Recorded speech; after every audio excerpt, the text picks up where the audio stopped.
অনিশ্চয়তায় পড়েছে চুয়াডাঙ্গার railway overpass নির্মাণ প্রকল্প। ১ বছর মেয়াদী প্রকল্পের সময় ২ বছরে গড়ালেও এখনও বাকি অর্ধেক কাজ।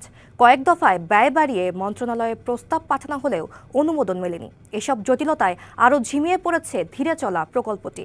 রাস্তাঘাট খুঁড়ে রাখায় বেড়েছে সাধারণ মানুষের দুর্ভোগ। ২০২৩ সালের অগাস্টে ৭১ কোটি টাকা ব্যয়ে চুয়াডাঙ্গার রেলওয়ে ওভারপাস নির্মাণ কাজ শুরু হয়। প্রথমে কাজের মেয়াদ ছিল ১ বছর, পরে আরও ১ বছর বাড়ানো হয়। কাজ শেষ হওয়ার কথা ছিল চলতি বছরের জুনে। কাজ শেষ না হওয়ায় আবারও ১ বছর সময় বাড়ানোর অনুমতি চাওয়া হয়েছে। সেই সাথে ভূমি অধিগ্রহণ, পৌরসভার খরচ সহ আরও ১৩ কোটি টাকা ব্যয় বাড়ানোর প্রস্তাব দেওয়া হয়েছে। কিন্তু অনুমোদন না পাওয়ায় প্রকল্প নিয়ে দেখা দিয়েছে অনিশ্চয়তা।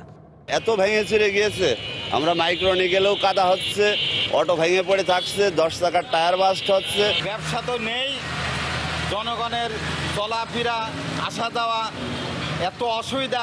শাইনি চুলে এখন হবে সব হেয়ারস্টাইল। সিল্কোর দ্বিগুণ শাইনি চুল প্রতিদিন। প্রকল্প এলাকা জুড়ে রাস্তাঘাট খোঁড়াখুড়ি করা ও খানাখন্দে ভরা, এতে বর্ষায় মানুষের ভোগান্তি বেড়েছে দ্বিগুণ। এইটা এখন প্রাণের দাবি আর নেই, এটা এখন ভোগান্তির দাবি হয়ে গিয়েছে, ভোগান্তিটাই আমাদের বেশি হচ্ছে। দীর্ঘমেয়াদী কাজ পড়ে আছে, কষ্টে তো করছি, কোনো জোর নেই কাজে। 15-20 মিনিট পর পর খালি ট্রেন, আর কোনো সময় আমরা এইসব ফাঁকা পাইনি। প্রকল্প ব্যয় ও সময় না বাড়ালে এখানেই থমকে যেতে পারে পুরো নির্মাণ কাজ। দ্রুত কাজ শেষ করতে মন্ত্রণালয়ের সিদ্ধান্তের অপেক্ষায় স্থানীয় সড়ক ও জনপথ বিভাগ। ল্যান্ড অ্যাকুইজিশনের প্রস্তাব পাঠানো হয়েছে, সেটা চলমান আছে, এবং ল্যান্ড অ্যাকুইজিশনের টাকা, বিদ্যুতের টাকা, রেলওয়ের টাকা অলরেডি কিছু টাকা বাড়ার ফলে এটা রিভাইজের জন্য মন্ত্রণালয়ে ডিপিপিটা আছে, রিভাইজ ডিপিপি মন্ত্রণালয়ে আছে।